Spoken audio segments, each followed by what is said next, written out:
પંજાબમાં સ્થાનિક સ્વરાજની ચૂંટણીમાં આમ આદમી પાર્ટીએ ભવ્ય અને સ્પષ્ટ બહુમતી સાથે ઐતિહાસિક વિજય પ્રાપ્ત કર્યો છે।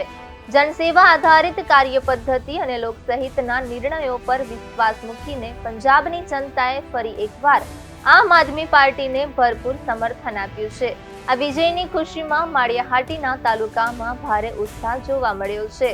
ભાજપ અને કોંગ્રેસના સુપડા સાફ થતા આમ આદમી પાર્ટીની પ્રચંડ લહેર સમગ્ર વિસ્તારમાં છવાઈ ગઈ। માળિયાહાટીના મહારાણા પ્રતાપસિંહજી ચોક ખાતે ભવ્ય વિજય ઉત્સવનું આયોજન કરવામાં આવ્યું હતું।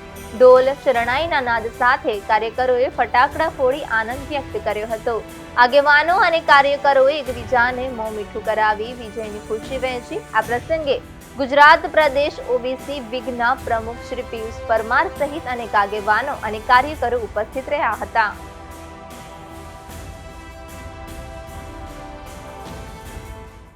ગઈકાલે પંજાબની જનતાએ ઐતિહાસિક ચુકાદો આપ્યો છે। ત્યાંની સ્થાનિક સ્વરાજની ચૂંટણીઓમાં નગરપાલિકા અને જિલ્લા પંચાયતની સીટોમાં આમ આદમીના 3 વર્ષના શિક્ષણ મોડેલ ઉપર સમગ્ર દેશની જનતાએ 70% વધુ સીટો આમ આદમીને આપી અને એ સાબિત કર્યું છે કે આમ આદમી પાર્ટી છે કામની રાજનીતિને માને છે અને કામની રાજનીતિ જીતી છે।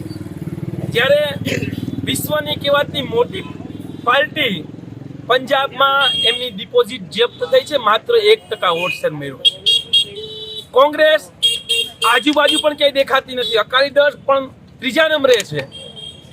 આમ આદમી પાર્ટીને જેટલા મત મળ્યા છે એનાથી 5 ગણી કોંગ્રેસ પાછળ છે, એનાથી 10 ગણી અકાલી દળ પાછળ છે, એનાથી 20 ગણી જે ભારતીય જનતા પાર્ટી વિશ્વની સૌથી મોટી પાર્ટી કહેવામાં આવે છે આમ આદમી પાર્ટી કરતા 20 ગણી પાછળ છે।